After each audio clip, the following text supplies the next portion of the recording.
What's going on YouTube? It's your boy Giant Comics, and today we have got to talk about Absolute Superman. Absolute Superman issue 3 especially resonated with me because I feel like the big theme of this issue was censorship and the status quo, and how there are a group of individuals who really don't like whenever you challenge the status quo or challenge what's normal or acceptable to say. We're definitely going to get into it when we break down this issue. Be sure to like and subscribe, turn on post notifications if you like breakdowns and reviews and critical analysis of comic books. This issue really takes place kind of in the origins of Kal-El Superman, and we see a lot of him and his life with his mom and dad and Crypto, and they're a pretty happy family.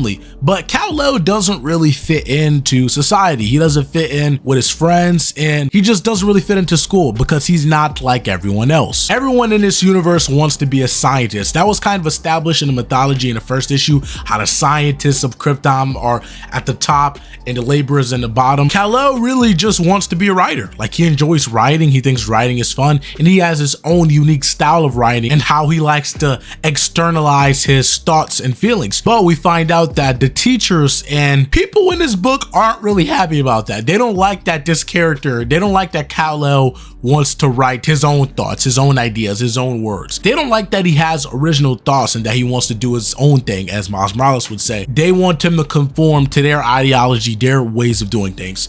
And I thought this issue was very touching. I thought this kind of theme was great because I feel like we see that a lot in real life, and I feel like we see it a lot, unfortunately, in the comic book community, where people don't like when ideas or fictional characters even are challenged. They don't like to see people give different opinions. They don't like to see people critique or challenge certain status quos. If you challenge a status quo in a comic book community, if you challenge a storyline, if you challenge a character, if you challenge an idea, they're gonna call you a grifter, they're gonna call you a ragebaiter. And I'm not saying that all people who challenge these things are doing it in good faith. I'm not saying that, but I feel like anyone who challenges anything often is like regulated to, oh, you don't know what you're talking about, you're a ragebaiter. And that's what Kal-El is regulated to. People tell him, you don't know what you're talking about, you're just a kid. You should follow the scientist ideology. They know what they're doing.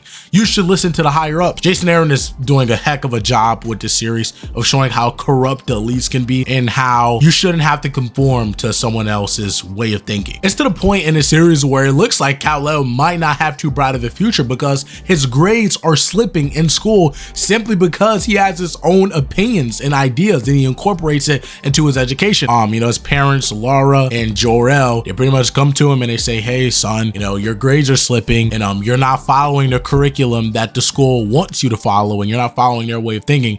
And as the reader, you're like, oh man, they're about to chastise him, they're about to kind of like discipline him and tell him like, hey, you have to stop. But no, they agree with him. They tell him, hey, well, that's great. We're happy that you have your own way of thinking. We're happy that you're being yourself. And it was just a very touching moment, and I really love that. Jason Aaron is such a phenomenal writer. I love how he takes these themes and he incorporates them into these stories in such a emotional, meaningful, and just great way. This story brilliantly challenges the ideas of censorship and thought crime and just tells us that, we should allow for different people to have different mindsets and ideologies, and if we just talk things out together, maybe we could come to a great conclusion. Laura is definitely a highlight in this issue.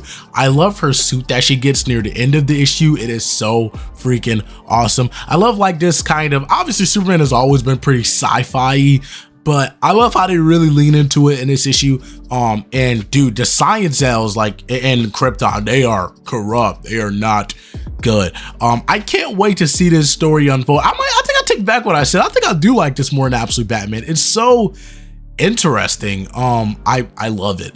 What do you guys think about Absolute Superman? This issue was phenomenal. I can't wait for the next one that actually releases this week. And what do you guys think about it? I really enjoyed this. Rafa Sandoval is killing it on the art. His art has evolved a lot in great ways with this art.